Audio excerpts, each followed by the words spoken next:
Smile! Cameras are everywhere these days. Wherever you go, you're always being watched, except on airplanes. Why are there no cameras in the cabin? And which places are watching you, but shouldn't be? You'll want to know this. Why are there no cameras on airplanes? The real question is, why would there be? Closed-circuit TV cameras are installed to monitor order in stores, banks, hospitals, and similar public places. If something happens, you can call the police or rescuers. In an airplane, the crew keeps order. If something serious goes down, there's not much they can do and not much a camera will help with. Plus, eyewitness accounts and phone videos from plenty of surrounding passengers serve the same purpose as a camera would. Since cabin recordings aren't needed, why spend the money on CCTV? Is the same true for all forms of transport? No, of course not. I'm sure you've seen cameras in subway cars, buses, and trams. These types not only record needed proof if something goes wrong, they can also recognize faces. A great asset for catching bad guys. They also send geolocation data to control centers so that help can be dispatched ASAP. But the coolest thing is that some cameras are installed in the driver's cab. It can detect the slightest signs that the driver is falling asleep or feeling unwell. Where else are CCTV cameras used? If you live in a pretty big city, you've seen them everywhere – on roads, telephone poles, almost every building entrance, in the park, on trees. It looks like global surveillance, but there are pluses to this. Any person can contact the main center where all these videos send their footage, and they'll get recordings if any incident occurs. Ooh, can you watch the live footage? Sure can! There are sites where you can access many city cameras, even in other countries. You can watch what's happening on the other side of the globe just like that, through your computer. One filmmaker even made a whole movie just from footage taken by real city CCTV cameras. How do cameras see in the dark? Well, they don't actually. There's no night vision device that will work in absolute darkness. But if there's a small source of light that the human eye can't notice, then the camera will record it and show this through that famous green image. The camera converts those invisible objects in the dark into visible ones using special optic lenses. Then it adds brightness and contrast so that your eyes can pick it up. Who's watching you without your knowing, and what can you do to stop it? Unfortunately, there are cases when cameras are installed where they legally shouldn't be.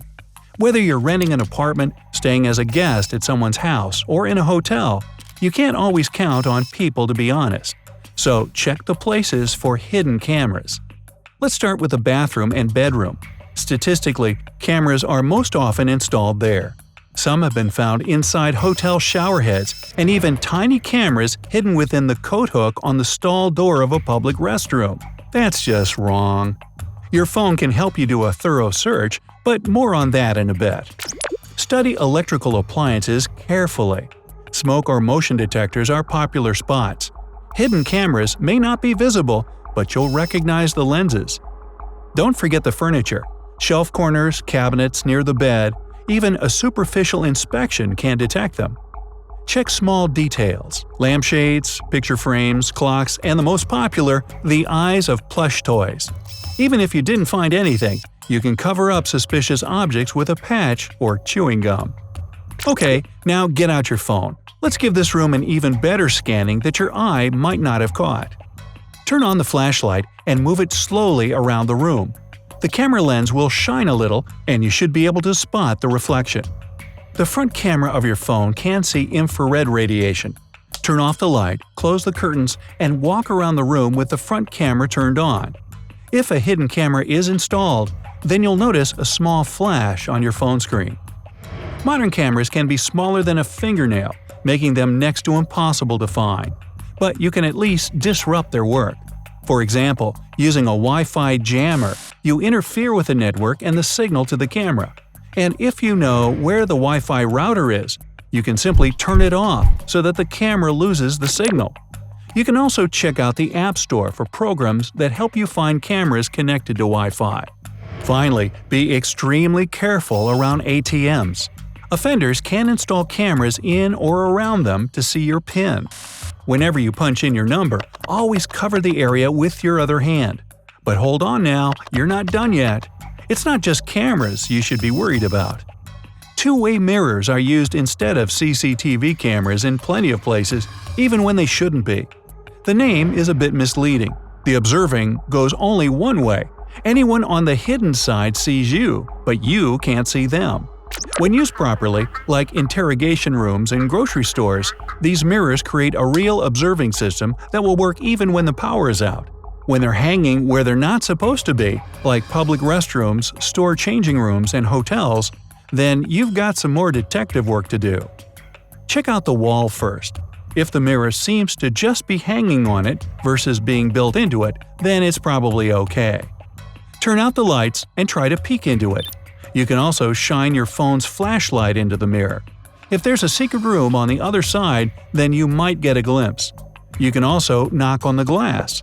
A room behind the mirror will produce a hollow sound. The most famous is the fingernail trick. Put your finger on the glass like you're pointing at your reflection. If there's a small gap between your fingertip and its reflection, then it's probably just a standard mirror. If there's no gap, then it could be a two-way mirror. Try the other tips to be sure. But back to CCTV. How do modern home surveillance cameras work? The short answer is through Wi-Fi. That way the recording can be tracked in real time from any device – phone, computer, tablet.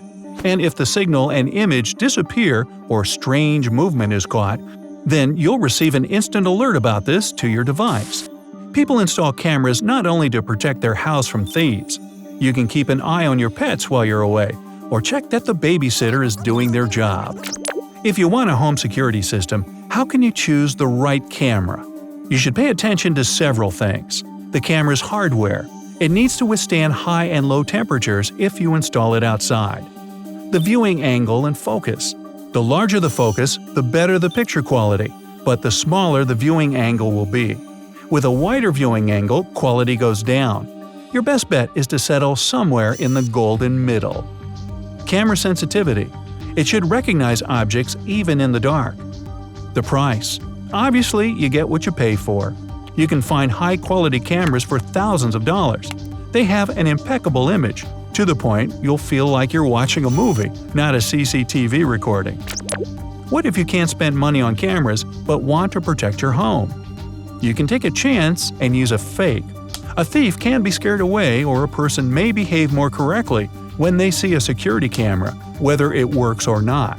In fact, some of the cameras you see in stores, on the streets, in hotels, the office, they could be fake, because everybody wants to save a buck. You can use your phone and computer webcam as a CCTV camera system. There are special apps that activate them from a distance. Suppose you want to check if everything's okay at home. You open the app on your phone, and it shows you the picture that the laptop camera records. And there's Fido, being a good boy, as always. Hey, if you learned something new today, then give the video a like and share it with a friend. And here are some other cool videos I think you'll enjoy. Just click to the left or right, and remember, stay on the bright side of life.